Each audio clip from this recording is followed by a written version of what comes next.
Hello everyone. तो from today onwards we will start mathematical physics. ठीक है, mathematical physics start करेंगे। Nuclear physics अपना कंप्लीट हो गया है।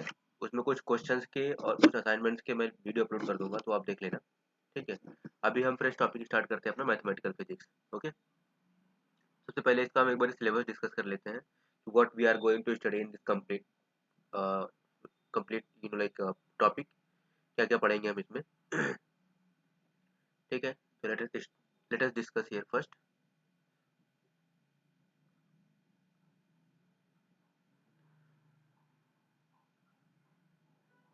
Just a second.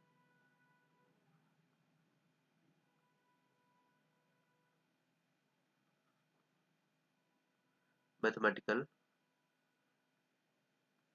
methods in physics.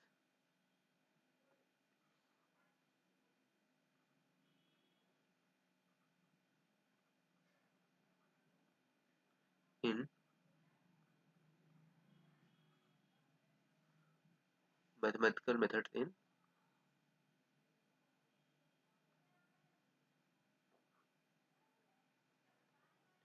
physics. ठीक है, चलो एक बार हम सिलेबस डिस्कस कर लेते हैं इसका कि क्या क्या पढ़ेंगे हम और किस सीक्वेंस में पढ़ेंगे।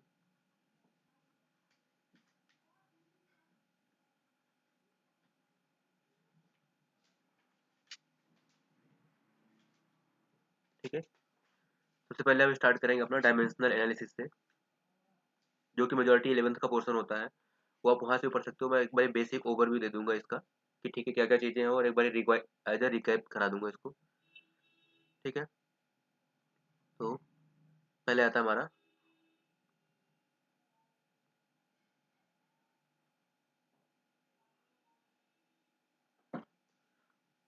Just second.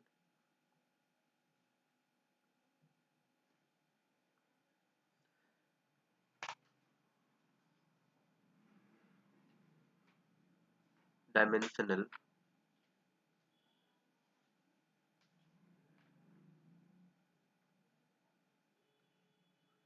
Dimensional analysis.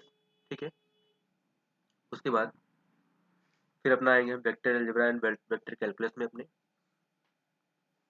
ठीक है, vector algebra and vector calculus. ठीक है, वेक्टर कैलकुलस, उसके बाद देन हमारा होगा tensors, concept of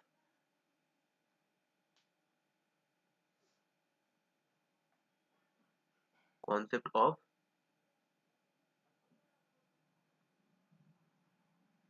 tensor. Then differential equation में आएंगे हम अपना।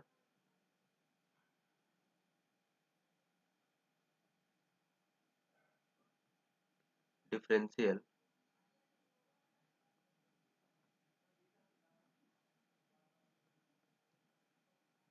डिफरेंशियल इक्वेशन, इसमें क्या क्या होगा हमारे पास। लीनियर डिफरेंशियल इक्वेशन होगा, लीनियर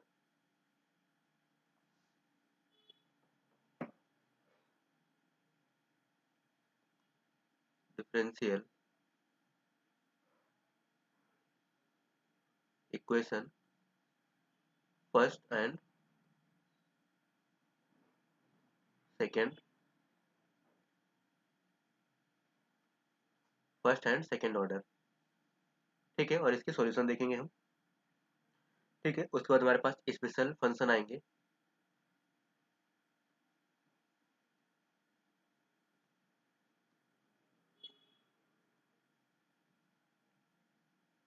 स्पेशल फंक्शन, इसमें लाइक हम लीजेंडरी पॉलिनोमियल डिस्कस करेंगे।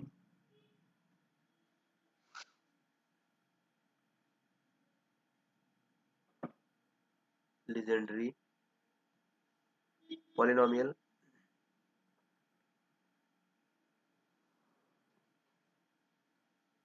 ठीक है। देन हर्माइट आएगा,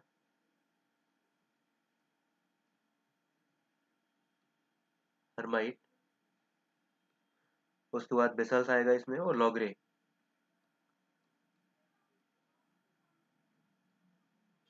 बेसल्स एंड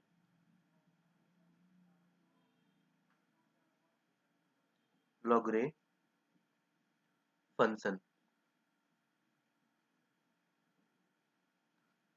ठीक है। एंड देन अपना Fourier series, then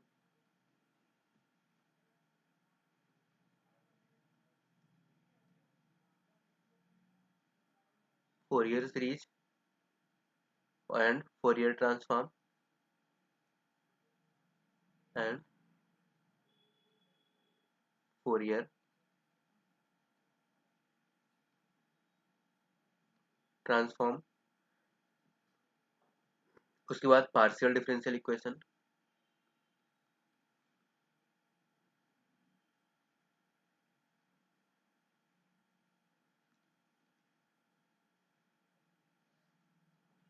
partial differential equation and उसके बाद फिर आएगा हमारा, जिसमें मैं लिख देता हूँ पार्शियल डिफरेंशियल इक्वेशन में क्या आएगा, एक लैपलास आएगा। ठीक है। वी बैंड हीट इक्वेशन लिखेंगे हम इसमें अपना, wave and heat equation and ये दोनों चीजें रहेंगी हमारे पास 3 डायमेंशन और 2 डायमेंशन में। Equation in 2D and 3D।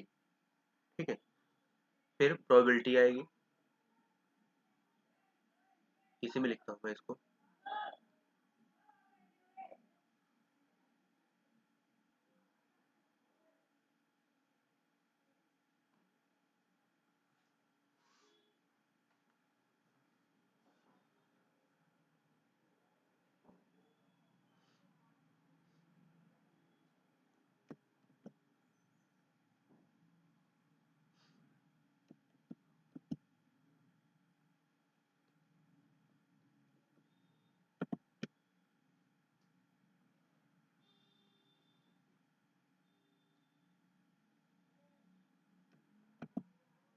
Just second.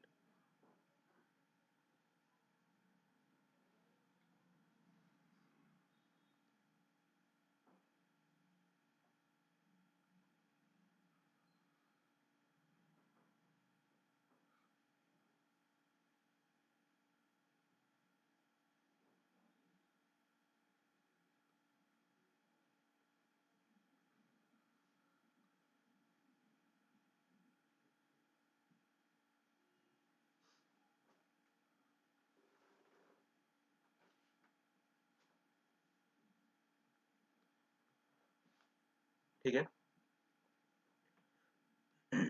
तो इसके बाद आएगा हमारा प्रोबेबिलिटी,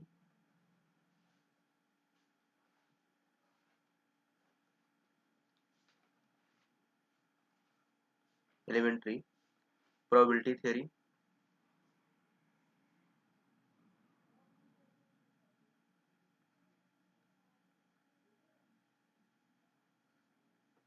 ठीक है, प्रोबेबिलिटी थ्योरी। उसके बाद रैंडम वेरिएबल्स, ये प्रोबेबिलिटी का ही पार्ट होगा।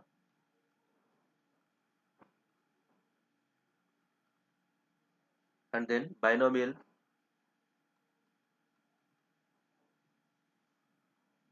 बाय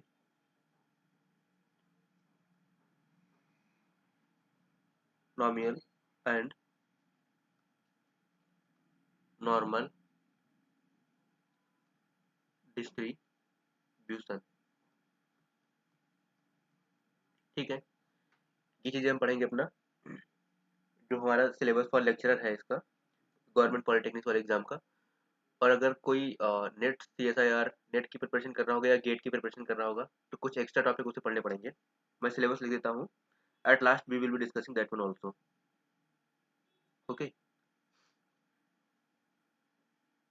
तो वो हमारे पास हो जाएंगे। और बुक कौन कौन सी होगी वो मैं बता देता हूँ।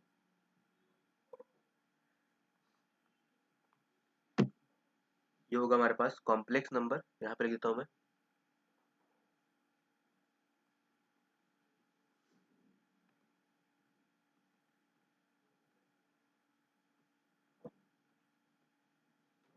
कॉम्प्लेक्स एनालिसिस, ठीक है। ये होगा मैट्रिक्स से रिलेटेड चीजें थोड़ा एडवांस में डिस्कस कर लेंगे। मैट्रिक्स एंड डिटर्मिनेंट, ये हम टेंशन में भी पढ़ेंगे थोड़ा बहुत इससे रिगार्डिंग, ठीक है। And then Green function,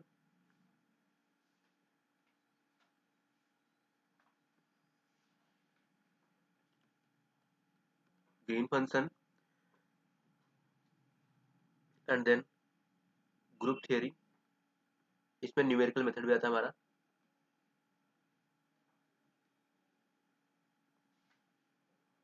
numerical method and then क्या आएगा, ग्रुप थियरी,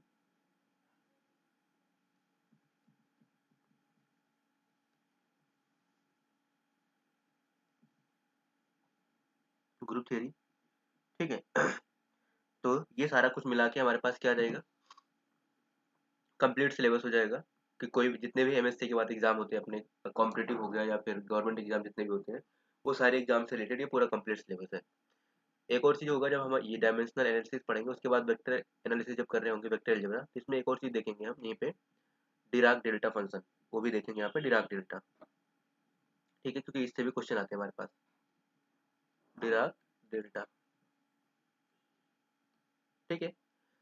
और वेक्टर अलजेब्रा में मेजोरिटी जो पोर्शन होगा वो बहुत ज़्यादा इंपॉर्टेंट होगा, क्योंकि जब हम इलेक्ट्रोमैग्नेटिक थ्योरी पढ़ रहे होंगे तो वहाँ पर कहीं वॉल्यूम एलिमेंट लिखना है या एरिया एलिमेंट लिखना है या कुछ भी कोई भी चीज़ डिनोट करनी है तो सब कुछ वेक्टर फॉर्म में होता है। कोई भी फोर्स निकालना है या इलेक्ट्रिक फील्ड निकालनी है, मैग्नेटिक फील्ड निकालना है, तो सब कुछ क्या होगा, वेक्टर होता है, ठीक है। तो ये चीज़ बहुत ज़्यादा इंपॉर्टेंट है और इसको बहुत अच्छे से समझ के पढ़ना है, ठीक है। तो will start from the dimensional analysis से हम स्टार्ट करेंगे इसको, ठीक है। वन बाय वन सारा कुछ देखेंगे, पहले डायमेंशनल एनालिसिस देखेंगे, उसके बाद फिर हमारे पास वेक्टर कैलकुलस वाली पार्ट चीज़ें आएंगी वेक्टर अलजेब्रा का, फिर टेंसर आएगा हमारे पास, डिफरेंशियल इक्वेशन, सीक्वेंस चेंज हो सकता है पढ़ने का अपना, ठीक है। क्या पता पहले हम वेक्टर के बाद डिफरेंशियल इक्वेशन पढ़ लें, ठीक है, उसके बाद स्पेशल फंक्शन पढ़ लेंगे, इंपॉर्टेंस के अकॉर्डिंग हम चीज़ें करेंगे, ठीक है। स्पेशल फंक्शन में थोड़ा सा चीज़ें टफ होंगी और इसके सॉल्यूशन में थोड़ा ज़्यादा लेंदी होंगे, ठीक है। फिर उसके बाद फोरियर सीरीज और फोरियर ट्रांसफॉर्म ज़्यादा सिंपल ही होगा। पार्शियल डिफरेंशियल इक्वेशन ये चीज़ होगी। लैपलास ट्रांसफॉर्म, अच्छा लैपलास ट्रांसफॉर्म लिखा नहीं था हमने, यहाँ पे एक और चीज़ आएगी Laplace transform, Fourier series and Fourier transform है, और लैपलास ट्रांसफॉर्म भी आएगा हमारे पास यहाँ पे, Laplace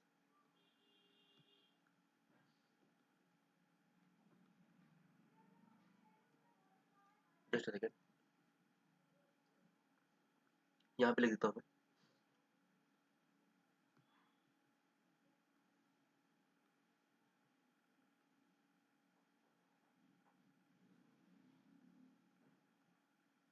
Laplace transform, formula based ही है, फॉर्मूला बेस्ड और इंटीग्रेशन सॉल्व करना होता है इसमें।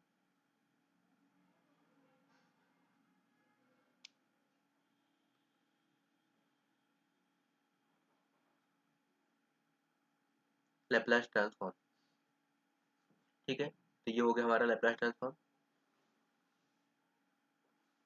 फाइन। उसके बाद फिर अपना पढ़ेंगे हम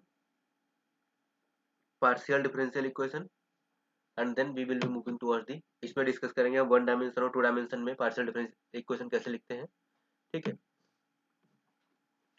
और उसके बाद फिर प्रोबेबिलिटी पढ़ेंगे, प्रोबेबिलिटी में हमारे पास चीज़ें आएंगी, प्रोबेबिलिटी भी जो 11 12 से पढ़ते हैं उससे थोड़ा सा टफ होगा इसमें, ठीक है, क्योंकि यहाँ पे डिस्ट्रीब्यूशन फंक्शन आएंगे, उसकी एवरेज वैल्यू निकालना एंड ऑल, वो सब कुछ रहेगा इसमें, ठीक है। तो ये आएगा हमारे पास रैंडम वेरिएबल्स, ये प्रोबेबिलिटी का ही पार्ट होगा, जिसमें आप डिस्कस करोगे बाइनोमियल एंड नॉर्मल डिस्ट्रीब्यूशन, जिसमें कॉन्टिन्यूस फंक्शन भी होंगे हमारे पास, ठीक है।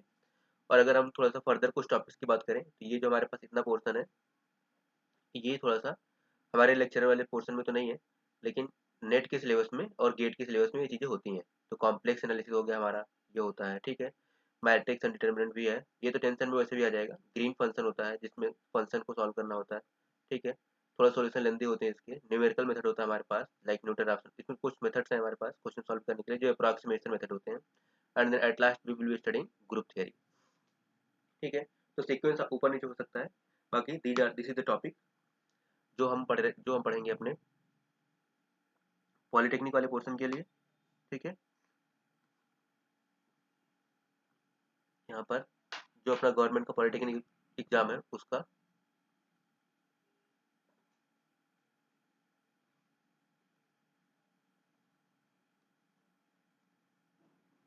एंड देन CSIR नेट,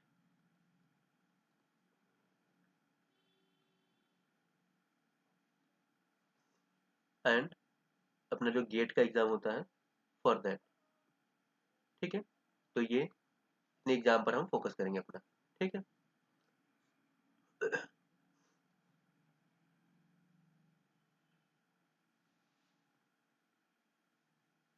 अब एक बार हम बुक से डिस्कस कर लेते हैं कि रेफरेंस बुक कौन कौन सी फॉलो करनी होगी, ठीक है।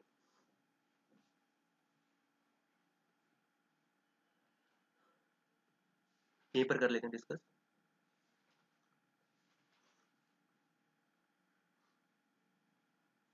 बुक्स,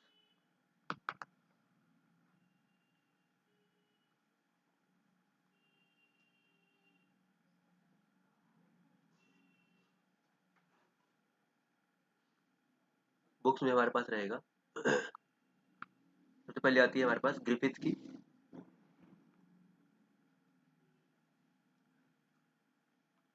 ग्रिफिथ की ये क्वांटम मैकेनिक्स में पढ़ा होगा आपने, ग्रिफिथ्स की, ठीक है। इसमें से वेक्टर अलजेब्रा वाला पोर्शन बहुत ज़्यादा इंपॉर्टेंट है, वेक्टर वाला पोर्शन, ठीक है। सेकंड हमारे पास आता है एच के दास में भी वेक्टर अलजेब्रा मिल जाएगा आपको, लेकिन जो फिजिक्स से रिलेट करके चीज़ें मिलेंगी वो हमें ग्रिफिथ्स में ही मिलेंगी, ठीक है। इसमें तो आप मैथ्स वाला पोर्शन पढ़ लोगे, पूरा वेक्टर वाला पोर्शन, लेकिन जो फिजिक्स में कैसे यूज करना है उसका, वो चीज़ हमें ग्रिफिथ्स में मिलेगा। तो बेटर है कि आप ग्रिफिथ्स से ही पढ़ो इसको, वेक्टर अलजेब्रा को, ठीक है। एच के दास, एंड देन थर्ड आएगा अपना हर्कन एंड वेबर,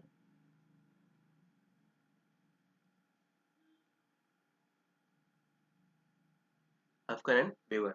ये थोड़ा सा टफ होगा अपने लिए, तो पहले आप इन दोनों को पढ़ लो, उसके बाद इसको इसको सॉल्व करोगे तो समझ में आएगा, ठीक है।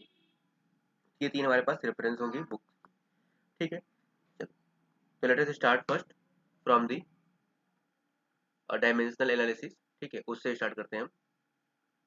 Just give me 1 second.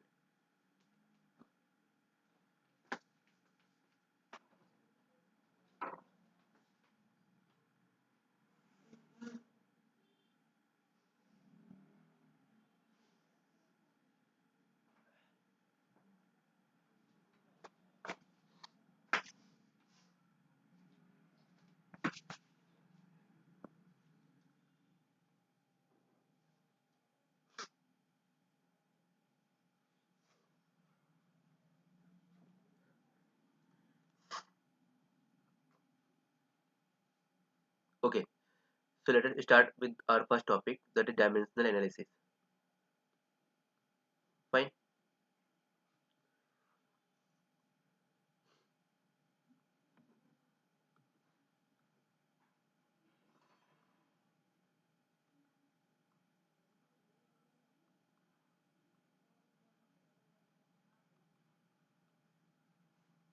Dimensional analysis. Okay, this will be our dimensional analysis. Fine. See, अगर हम 11th की बात करें तो हम 11th में स्टार्ट करते हैं। सबसे पहले अपना जो स्टार्टिंग पोर्शन होता है, वी स्टार्ट करते हैं अपना फिजिकल क्वांटिटी से, ठीक है। तो एक बार जरा सा क्विक रिवीजन कर लेते हैं उसका भी, ठीक है। 2 लेक्चर में हो जाएगा ये फिजिकल क्वांटिटी, तो स्टार्ट होता है अपना फिजिकल क्वांटिटी से।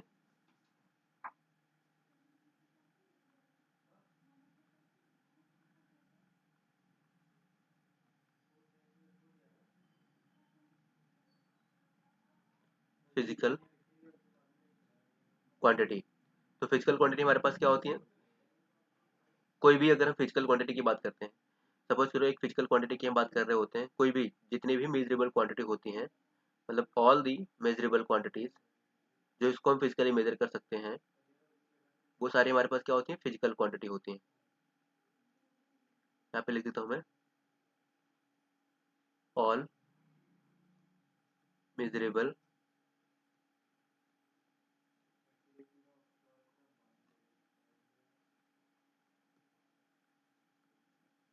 क्वांटिटी, जितनी भी मेजरेबल क्वांटिटी होती है हमारे पास, वो सारी क्या होती हैं, फिजिकल क्वांटिटी होती हैं। ठीक है, इनके कुछ टाइप्स होते हैं, हम जो हमारे पास इंपॉर्टेंट है उसी को देखेंगे हम। उससे पहले एक चीज डिस्कस करते हैं हम, कि जो भी फिजिकल क्वांटिटी होगी हमारे पास, उसमें दो चीजें होंगी। सपोज करो कि आपको मास मेजर करना है, तो आप मास बताते हो कि 5 kg, 2 kg, 3 kg।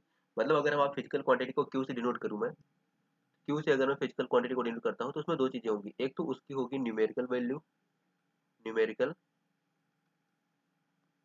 Value plus उसका यूनिट जिसमें आप उस क्वांटिटी को मेजर कर रहे होते हो। ठीक है, तो क्यू जो होता है इक्वल टू एन यू लिख सकते हैं हम उसको। ठीक है, जहाँ पर क्यू क्या रिप्रेजेंट कर रहा है, क्यू रिप्रेजेंट कर रहा है हमारे पास फिजिकल क्वांटिटी को, this is representing physical quantity. ठीक है, और होगा क्या क्या इसमें, इसमें दोनों चीजें होंगी, उसका एक न्यूमेरिकल वैल्यू होगा और दूसरा क्या होगा, उसका यूनिट होगा। ठीक है, तो ये हमेशा क्या रहेगा, फिक्स रहेगा। ठीक है, कोई जिस भी क्वांटिटी को आप मेजर कर रहे हो, तो क्यू इक्वल टू क्या आएगा, एन यू आएगा। ठीक है, अब होता क्या है कि सबकी यूनिट अलग अलग होती है, हर क्वांटिटी की अलग अलग यूनिट होती है। तो हमारे पास फंडामेंटल क्वांटिटीज होती हैं, उसके बाद हमारे पास सप्लीमेंट्री क्वांटिटीज होती हैं, और देन डिराइव्ड क्वांटिटीज होती हैं। ठीक है, तो मैं जरा सा क्विकली लिख देता हूँ इसको, कि अगर मैं क्वांटिटी की बात करूँ, ठीक है, यहाँ पे मैं लिखता हूँ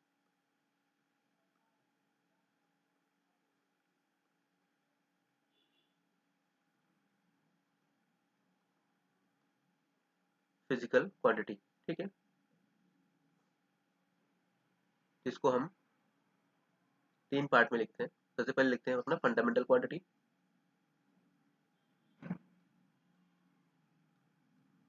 फंडामेंटल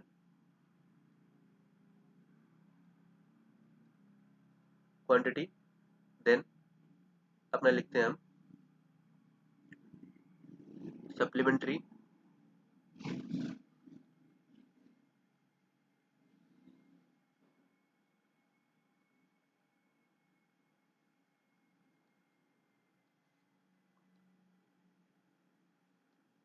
क्वांटिटी, एंड देन हमारे पास आती है डिराइव्ड क्वांटिटीज, डिराइव्ड क्वांटिटी। ठीक है, तो अगर कोई क्वांटिटी है तो उसका यूनिट होगा, उसकी एक न्यूमेरिकल वैल्यू होगी। तो फंडामेंटल क्वांटिटी हमारे पास कितनी होती है, सप्लीमेंट्री क्वांटिटी और ड्राइव्ड क्वांटिटी होती कितनी है। ठीक है, इसके बाद कर लेते हैं एक बार जरा सी। अगर हम फंडामेंटल क्वांटिटी की बात करें, तो फंडामेंटल क्वांटिटी हमारे पास कितनी होती है, टोटल 7 होती है। ठीक है, 7 कौन कौन सी होती है, जरा लिख लेते हैं इसको।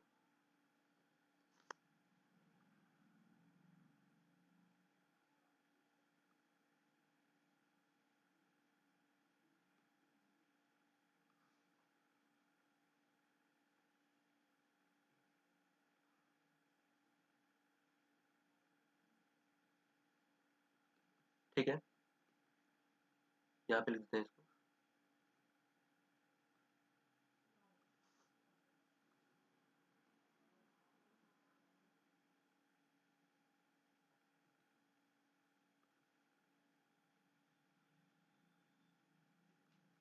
चलो कोई नहीं, बाद में देखेंगे। ठीक, सबसे पहले अपना आता है length, length, then mass, then length हो गया, मास हो गया, एंड देन अपने पास आता है टेम्परेचर। ठीक है, length, mass, time, and then आता है अपना इलेक्ट्रिक करंट,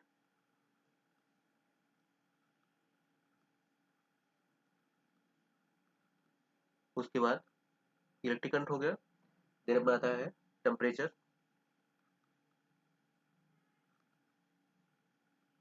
टेम्परेचर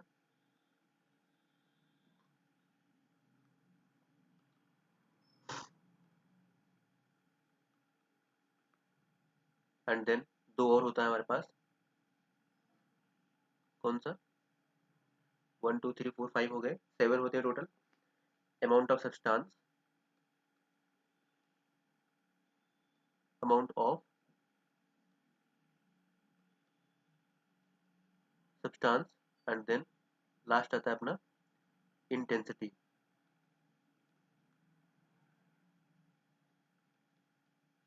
तो ये अपने पास क्या होती हैं, फंडामेंटल क्वांटिटी होती हैं 7। ठीक है, ये हो गई 7 अपने पास fundamental quantity. Okay, supplementary quantity की बात करें हम तो सप्लीमेंट्री क्वांटिटी हमारे पास दो लेते हैं हम इसको, जिसमें हमारे पास क्या आता है, एक आता है हमारे पास प्लेन एंगल और दूसरा आता है हमारे पास सॉलिड एंगल।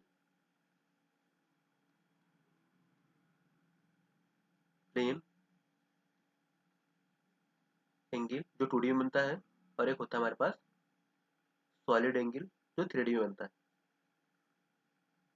बात करेंगे इन सब की, ठीक है, डिटेल में। और ड्राइव्ड क्वांटिटी क्या होती है, ड्राइव्ड क्वांटिटी वो क्वांटिटी होती हैं जो फंडामेंटल क्वांटिटी से मिलकर बनी होती हैं। लाइक इसकी अगर हम बात करें, सपोज करो कि हमें पता है कि अगर हमें फॉर्मूला निकालना है स्पीड का, स्पीड क्या होता है, स्पीड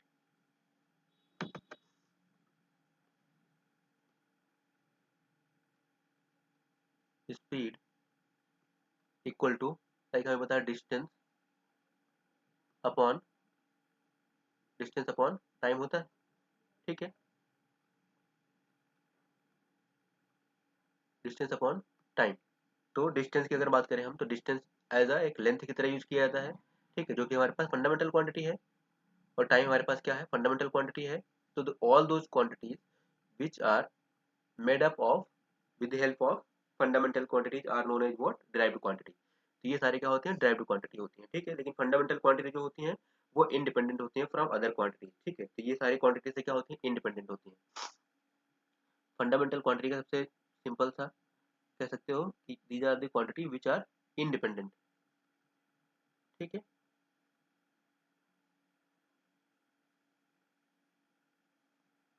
इंडिपेंडेंट।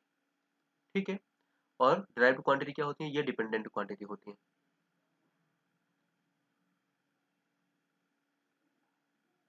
डिपेंडेंट क्वांटिटीज होती है। ठीक है, तो ये फंडामेंटल क्वांटिटी से मिलकर बनी होती है, इसलिए इनको हम क्या बोलते हैं, ड्राइव्ड क्वांटिटी बोलते हैं। अब अगर हमारे पास क्वांटिटी है तो उनकी यूनिट होगी, तो हमें यूनिट सिर्फ फंडामेंटल क्वांटिटी और सप्लीमेंट्री क्वांटिटीज का पता होना चाहिए। बाकी जितने भी क्वांटिटीज बनेंगे हमारे पास वो सारी कैसी क्वांटिटी होंगी, वो सारी ड्राइव्ड क्वांटिटी होंगी। And we can find out the unit of derived quantities using the formula. उनके फार्मूला यूज करके हम ड्राइव्ड क्वांटिटीज की यूनिट निकाल सकते हैं। ठीक है, तो एक बार यूनिट लिख लेते हैं इनकी, कि यूनिट क्या होती है, और साथ में हम डायमेंशन भी लिख लेते हैं। अच्छा, उससे पहले मैं डायमेंशन बता देता हूँ, तो साथ में दोनों लिख लेंगे। ठीक है, सी डायमेंशन क्या होता है, अगर मैं डायमेंशन की बात करूँ, डायमेंशन ऑफ ए क्वांटिटी,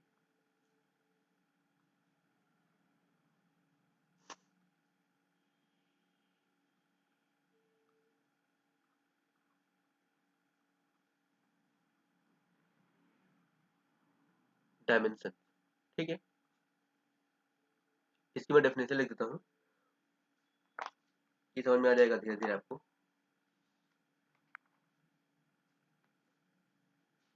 ठीक है, तो यहाँ पे लिखता हूँ मैं, the dimension of a quantity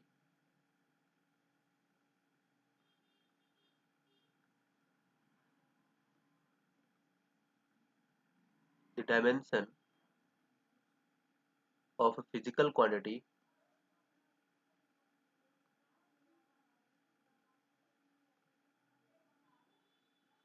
the dimension of physical quantity are the powers are the powers are the powers to which to which the units of the base quantity, the units of the base quantity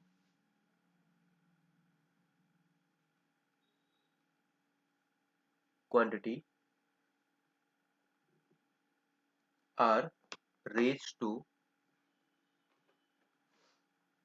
are raised to represent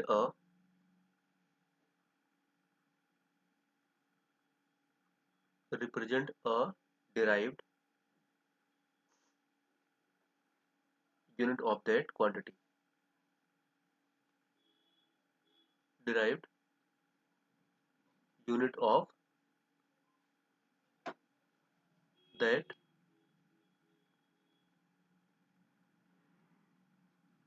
quantity. ठीक है, चलो अब अगर हम unit पहले लिख लेते हैं और लगे हाथ उसका डायमेंशन पे लिख लेंगे, and then we will be finding out the dimension of the quantity. तो मैं यूनिट लिख देता हूँ। यूनिट क्या होता है?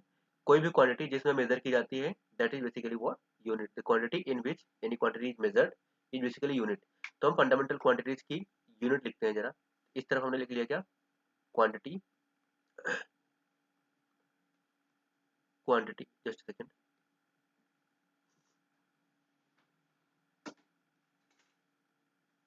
क्वांटिटी इस तरफ लिखेंगे हम, इधर उसका यूनिट लिख लेंगे, एंड देन इस साइड उसकी डायमेंशन। किसी भी क्वांटिटी की डायमेंशन कैसे लिखते हैं? एक स्क्वायर ब्रैकेट में लिखते हैं उसको। ठीक है, उस क्वांटिटी की डायमेंशन स्क्वायर ब्रैकेट में लिखते हैं, और डिनोट कैसे करते हैं उसको देखते हैं जरा। सबसे पहले हम क्वांटिटी लिखते हैं, उसके बाद यूनिट उसका, एंड देन डायमेंशन। ठीक है, चलो सबसे पहले अपने पास आता है मास। मास का यूनिट क्या होता है? किलोग्राम। डिनोट करते हैं हम इसको केजी से, और इसका जो डायमेंशन होता है वो स्क्वायर ब्रैकेट के अंदर कैपिटल एम लिखते हैं। ठीक है, स्क्वायर ब्रैकेट लगाना भूलना नहीं है। ठीक है, उसके बाद अपना आता है लेंथ, या फिर डिस्टेंस भी लिखा हो सकता है ये। ठीक है, तो लेंथ की यूनिट क्या होती है? मीटर। ठीक है, डिनोट करते हैं स्मॉल एम से, और इसकी डायमेंशन क्या होती है? स्क्वायर ब्रैकेट के अंदर कैपिटल एल। ठीक है, थर्ड आता है अपना टाइम। टाइम की यूनिट सेकेंड होती है।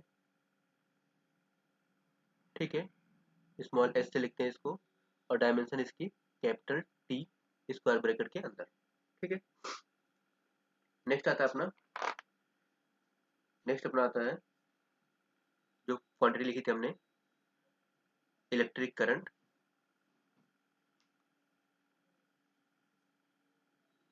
करंट, तो करंट की यूनिट क्या होती है? एम्पियर। इसको ए से लिखते हैं। ठीक है, और स्क्वायर ब्रैकेट के अंदर ए लिख देते हैं। ठीक है, करंट हो गया। उसके बाद फिर अपना आता है टेम्परेचर।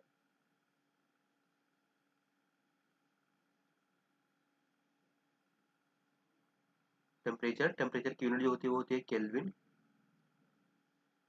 और के लिखते हैं इसके लिए नोटेशन, एंड देन इसकी डायमेंशन होती है थीटा। थीटा लिख देते हैं इसको, या के भी लिख सकते हो, बस थीटा लिखते हैं ज़्यादातर। ठीक है, नेक्स्ट अपना आता है अमाउंट ऑफ सब्सटेंस। ठीक है, अमाउंट ऑफ सब्सटेंस, इसकी यूनिट होती है अपना मोल। ठीक है, इसके अंदर भी मोल ही लिखते हैं। ठीक है, और जो यूनिट होती है इसकी डायमेंशन होती है वो मोल से लिखते हैं इसको। ठीक है, ये हो गया अपना डायमेंशन इसका। ओके, उसके बाद फिर आता है अपना ल्यूमिनस इंटेंसिटी। ठीक है, ल्यूमिनस इंटेंसिटी,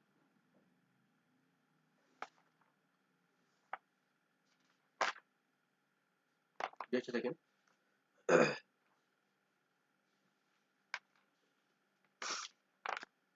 इसका जो नोटेशन होता है अपना कैंडेला, यहाँ पे लिख लेता हूँ मैं,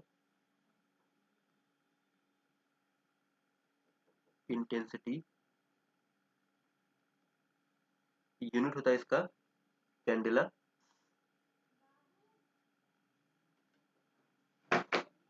कैंडेला, और इसको डिनोट करते हैं हम CD से। डायमेंशन के लिए इसका CD लिख सकते हैं स्क्वायर ब्रैकेट के अंदर, ठीक है। तो ये हो गया हमारे पास क्या फिजिकल क्वांटिटी, उनकी डायमेंशन, और ये हमने डिस्कस करी सिर्फ फंडामेंटल की, ठीक है। हमारे पास दो और होती हैं, दो और होती है हमारे पास, लाइक जो हमने एंगल और प्लेन एंगल डिस्कस किया था। तो अगर हम एंगल की बात करें, एंगल,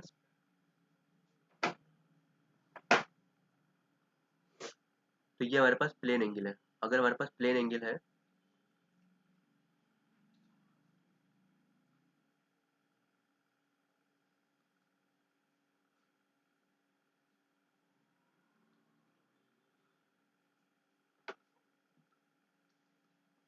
प्लेन एंगल, और एक होता है अपने पास सॉलिड एंगल,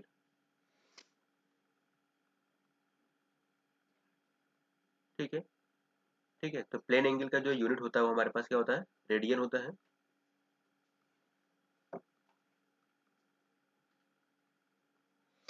और इसका जो यूनिट होता है सॉलिड एंगल का वो होता है स्टेरेडियन,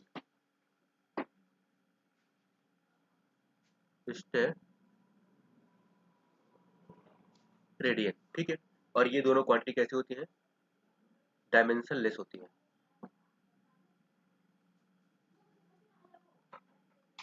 डायमेंशन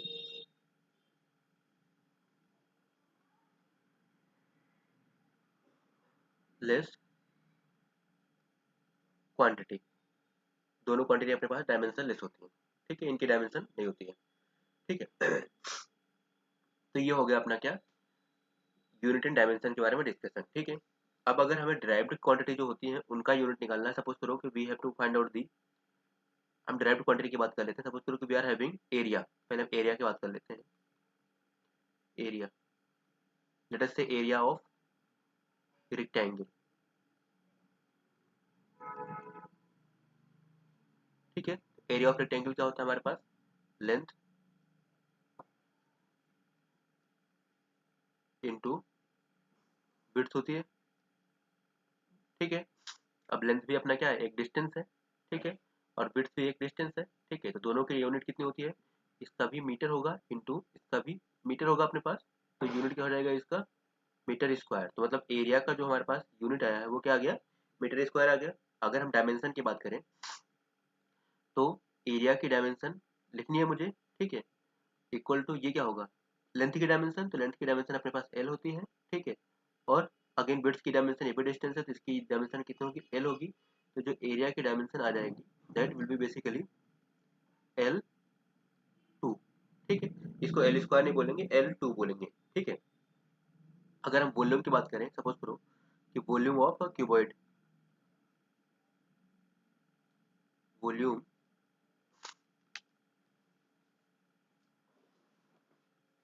ऑफ क्यूबॉइड, अगर क्यूबॉइड की वॉल्यूम की बात करें हम, तो वो क्या होता है अपने पास, length into width into height, ठीक है। इसमें तीनों आएंगे अपने। तो लेंथ के लिए हम मीटर लिखते हैं, इसके लिए भी मीटर, और हाइट की भी यूनिट क्या हो जाएगी, मीटर हो जाएगी। तो ओवरऑल जो इसकी यूनिट हो जाएगी वो क्या हो जाएगी, मीटर क्यूब या फिर क्यूबिक मीटर, ये आ गया अपना यूनिट। और अगर हम डायमेंशन की बात करें इसकी, डायमेंशन क्या होगा, इसकी डायमेंशन लेंथ की एल हो जाएगी,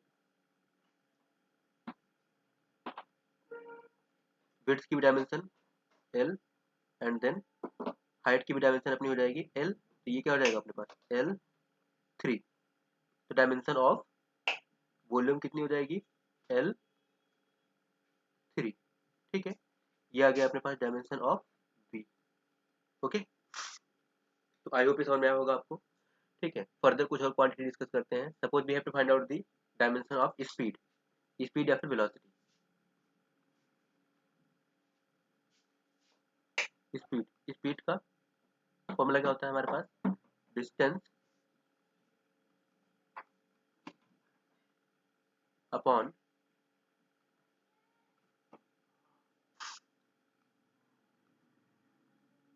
डिस्टेंस अपॉन टाइम।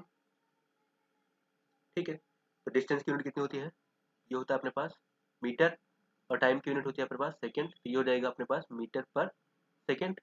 अब अगर हम डायमेंशन की बात करें, स्पीड को लेटर से वी मैं लिख रहा हूँ यहाँ पे, ठीक है, तो वी की जो डायमेंशन हो जाएगी वो कितनी हो जाएगी, मीटर के लिए हम लिखते हैं एल, ठीक है, एल, और टाइम के लिए हम लिखते हैं टी, टी क्या हो जाएगा एल, और यहाँ पर टी -1, ठीक है, तो ये क्या आ जाएगा अपने पास, dimension of v equal to L T -1, तो ये आ जाएगा अपना डायमेंशन किसका, स्पीड या फिर वेलोसिटी का। जब 1D में होगा तो स्पीड या वेलोसिटी सेम होगा, ठीक है। तो आई होप समझ में आया होगा आपको, ठीक है। अब कुछ और चीजें देख लेते हैं कि किसी भी एक्सप्रेशन की कोई भी क्वांटिटी हो हमारे पास, उसके डायमेंशन कैसे निकालते हैं, इससे इसको फर्दर डिस्कस करेंगे। बट एक बार जरा सा हम क्वांटिटी के बारे में डिस्कस कर लेते हैं, जो हम डिस्कस कर रहे थे। हमने देखो बताया था आपको कि जब कोई भी क्वांटिटी होती है Q equal to N U लिखते हो, उसमें उसका न्यूमेरिकल नंबर होगा, न्यूमेरिकल वैल्यू होगी, और उसकी यूनिट होगी, ठीक है। तो अगर आप यूनिट चेंज करते हो तो न्यूमेरिकल वैल्यू चेंज हो जाएगी, बट हमारे पास फिजिकल क्वांटिटी तो वही रहेगी। सपोज करो आप लेंथ की बात कर रहे हो, कोई लेंथ को मेजर कर रहा है मीटर में, कोई लेंथ को मेजर कर रहा है किसमें, किलोमीटर में, बट है तो एक्चुअल में दोनों लेंथ ही ना। तो यूनिट चेंज हो गई, तो अगर हम बात करें कि 1 किलोमीटर का कितने मीटर होंगे, 1000 मीटर होंगे, बट अभी भी हमारे पास जो क्वांटिटी है वो तो लेंथ ही है, ठीक है, तो क्वांटिटी तो लेंथ ही रहेगी। तो कहने का मतलब क्वांटिटी चेंज नहीं होगी, यूनिट चेंज हो सकता है। जब यूनिट चेंज होगा उसका, तो उसकी न्यूमेरिकल वैल्यू चेंज होगी। तो अगर मैं इसको लिखूं तो क्यू इक्वल टू लिख सकता हूँ N1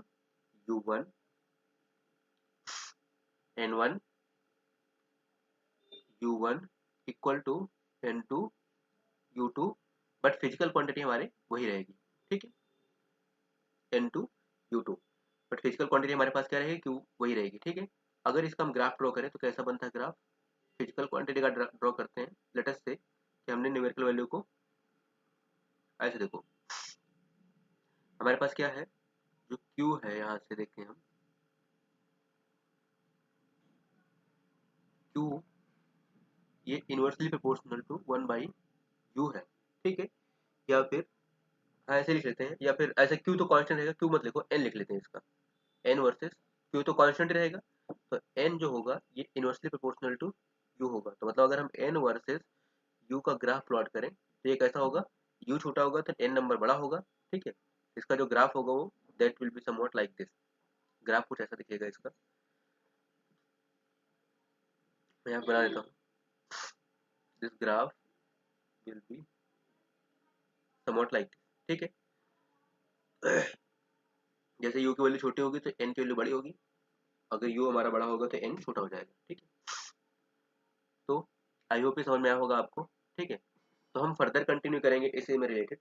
अब आपको मैं कुछ क्वांटिटी दे देता हूँ जिसकी आपको डायमेंशन निकालनी है, ठीक है। मैं क्वांटिटी देता हूँ आपको, जस्ट अ सेकेंड, ठीक है। आपको find out the dimension, find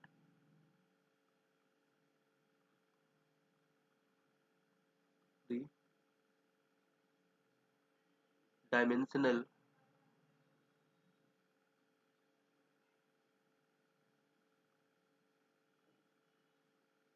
formula of following